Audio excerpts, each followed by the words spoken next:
नमस्कार छात्रों, मैं डॉक्टर रंजीता गर्ग, सहायक आचार्य समाजशास्त्र, सेठ मुरलीधर मानसिंह का कन्या महाविद्यालय भीलवाड़ा। बच्चों, पिछले वीडियो में हमने उपकल्पना के स्रोतों और उपकल्पना के प्रकारों की बात की थी। आज हम बात करेंगे उपकल्पना के महत्व और उससे संबंधित जो सीमाएं हैं या जो भी परेशानियां हैं उनके बारे में। उपकल्पना अनुसंधान के लिए एक बहुत महत्वपूर्ण स्थान रखती है। जैसा कि हमने पहले बात की थी, उपकल्पना पूर्व में बनाया गया एक ऐसा विचार है जिसके आधार पर एक अनुसंधानकर्ता अपने अध्ययन को आगे बढ़ाता है।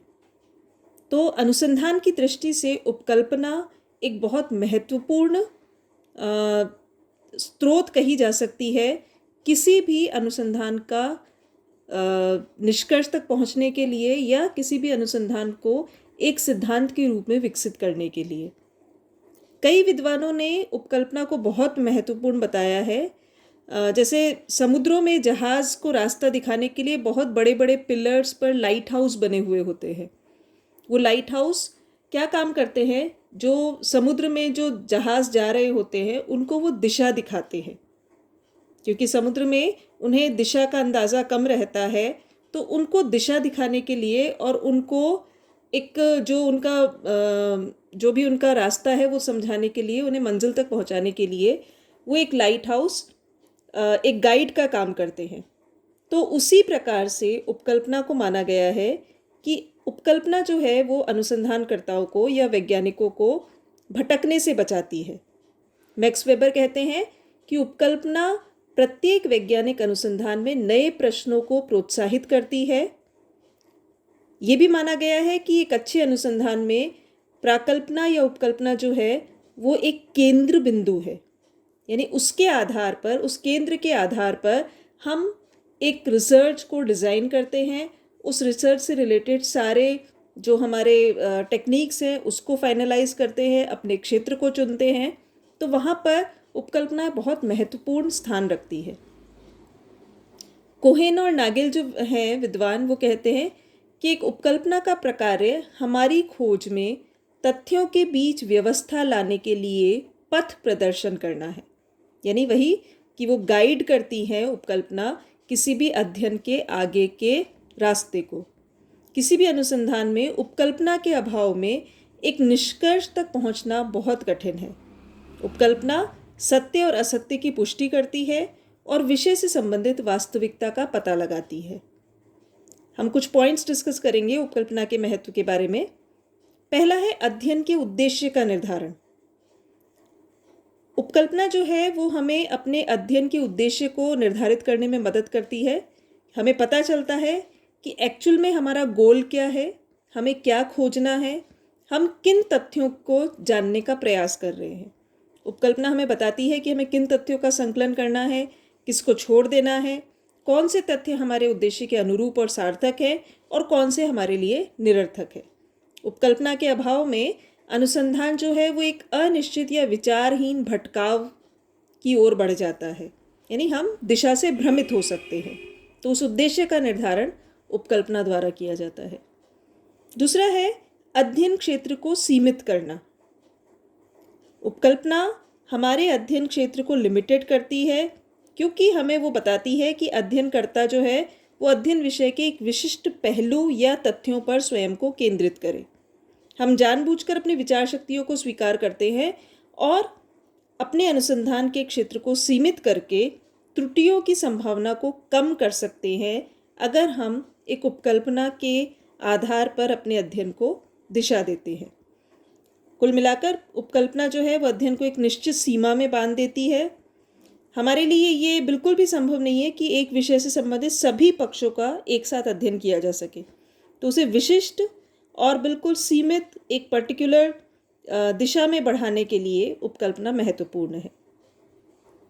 अगला जो महत्व है उपकल्पना का, उचित दिशा प्रदान करना। उपकल्पना अनुसंधानकर्ता के लिए, जो हमने पहले बात की, पथ प्रदर्शक का कार्य करती है, उसे इधर उधर भटकने से रोकती है।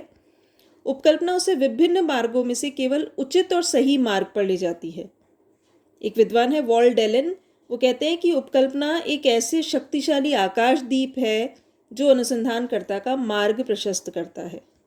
पीवी यंग जो है एक विद्वान, वो भी कहती है कि उपकल्पना का प्रयोग एक दृष्टिहीन खोज तथा अंधाधुंध तथ्य संकलन से रक्षा करता है, जो बाद में अध्ययन समस्या के लिए अप्रासंगिक और अनुपयुक्त सिद्ध हो सकते हैं। उन अंधाधुंध तथ्य संकलन को उपकल्पना कंट्रोल करती है। अगला जो पॉइंट है, अध्ययन में निश्चितता लाना। उपकल्पना अध्ययन को सुनिश्चित बनाती है। अध्ययनकर्ता को यह ध्यान रहता है कि उसे कब कहाँ कौन सी सूचनाएं संकलित करनी है। इसमें अनियमितता और अव्यवस्था की संभावना धीरे धीरे खत्म हो जाती है।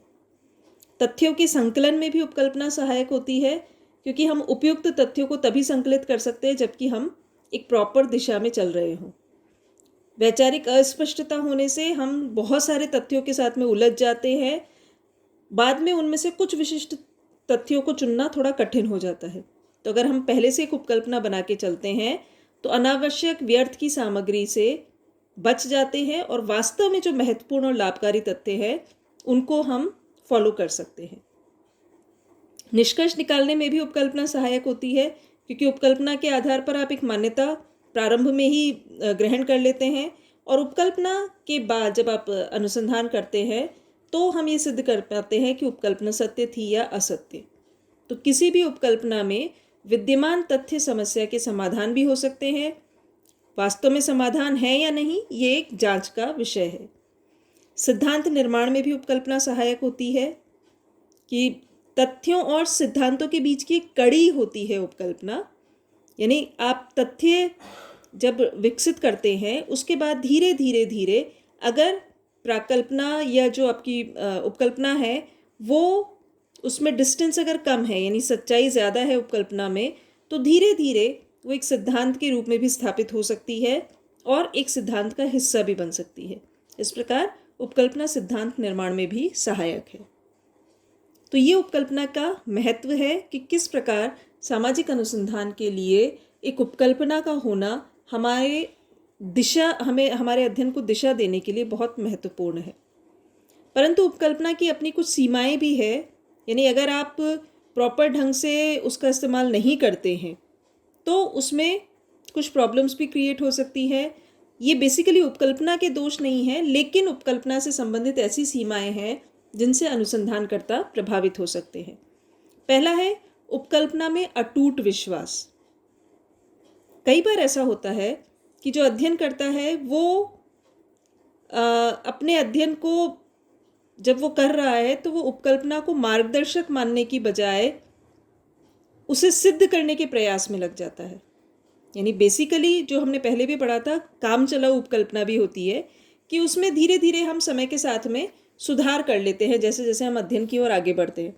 परंतु कई बार ऐसा होता है कि अध्ययनकर्ता को अपनी उपकल्पना में इतना ज़बरदस्त विश्वास होता है, इतना कॉन्फिडेंस होता है कि वो उसी को सिद्ध करने के लिए लग जाता है। ऐसी स्थिति में अध्ययन की वैज्ञानिकता खत्म हो जाती है। एक अनुसंधानकर्ता की अपनी प्राकल्पना की शुद्धता को स्थापित करने के उद्देश्य से अगर अध्ययन किया गया है तो वो अध्ययन साइंटिफिक बिल्कुल नहीं हो सकता। दूसरा है उपकल्पना पर आधारित तथ्य। पहले पॉइंट से ही जुड़ा हुआ है ये कि अगर आप में उपकल्पना के प्रति इतना अटूट विश्वास है तो अध्ययनकर्ता स्वयं वही तथ्य संकलित करेगा जो कि उसकी उपकल्पना को सही सिद्ध करे। हालांकि उसे करना ये चाहिए कि वास्तविक तथ्यों के आधार पर अपनी उपकल्पना में संशोधन और परिवर्तन करे, परंतु वो ऐसा न करके उन्हीं तथ्यों पर जोर देता है जिससे प्रत्यक्ष या अप्रत्यक्ष रूप से उसकी अपनी उपकल्पना सही सिद्ध हो। तो ये एक प्रॉब्लम क्रिएट कर सकता है अध्ययन के लिए। तीसरा है विशिष्ट अभिरुचियों तथा संवेगों का प्रभाव। कई बार अनुसंधानकर्ता जो होता है उसकी अपनी एक विशिष्ट रुचि होती है, अपने कुछ इमोशंस होते हैं, अपना कुछ एक पक्षपातपूर्ण रवैया पहले से हो सकता है, अपने कुछ पूर्वाग्रह हो सकते हैं। पूर्वाग्रह यानी आपके मन में पहले से किसी भी चीज़ को लेकर एक बिल्कुल फिक्स्ड इमेज है कि ये ऐसा ही होता है। तो उसके कारण आपकी जो एक पर्टिकुलर सोच है वो आपके अध्ययन को प्रभावित करती है और आपकी उपकल्पना अगर उसी पर आधारित है तो जाहिर सी बात है कि आपका अध्ययन जो है वो भी अवैज्ञानिक ही होगा। चौथा एक बहुत महत्वपूर्ण जो प्रॉब्लम है उपकल्पना के साथ में, अध्ययनकर्ता के लिए कई बार वो एक प्रतिष्ठा का विषय बन जाती है। यानी कई बार ऐसा होता है कि अध्ययनकर्ता उपकल्पना को अपने सम्मान से जोड़ लेता है, अपने ईगो से जोड़ लेता है कि मैंने ये उपकल्पना बनाई है तो इसे सही सिद्ध होना ही चाहिए, मेरी सोच मेरा विचार गलत नहीं हो सकता।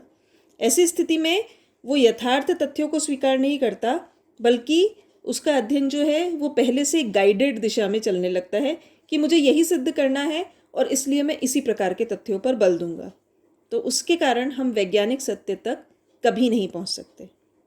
तो ये कुछ प्रॉब्लम्स हैं बेसिकली, जो मैंने पहले आपको कहा कि उपकल्पना की सीमाएं नहीं है, ये अनुसंधानकर्ता की अपनी सोच और उसका जो अध्ययन के प्रति लगाव है उसका परिणाम होता है। अगर हम बिल्कुल फेयर ढंग से, बिल्कुल पक्षपात रहित होकर समय और परिस्थितियों और साहित्य के अध्ययन करके या विभिन्न स्रोतों के माध्यम से उपकल्पना बनाते हैं तो वो उपकल्पना अनुसंधान के लिए 100% उपयोगी सिद्ध हो सकती है।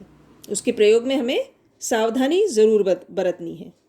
पीवी यंग जो है वो कहती हैं इस संदर्भ में कि यदि अध्ययनकर्ता वास्तविक वैज्ञानिक भावना के आधार पर किसी विशिष्ट परिस्थिति में तथ्यों को सिद्ध करने की ओर नहीं बल्कि सीखने और समझने की ओर बढ़ता है तो उसकी उपकल्पना में कोई निहित स्वार्थ नहीं होगा, और यदि नवीन तथ्य उसकी उपकल्पना को असत्य सिद्ध करते हैं तो इससे उसकी ख्याति या प्रतिष्ठा को कोई आघात नहीं पहुंचेगा। अगर ये सोच रख के एक अध्ययनकर्ता अध्ययन करता है तो उसका अनुसंधान जो है वो पूर्णतः वैज्ञानिक हो सकता है और उपकल्पना उसके लिए वास्तव में एक लाइट हाउस का कार्य कर सकती है।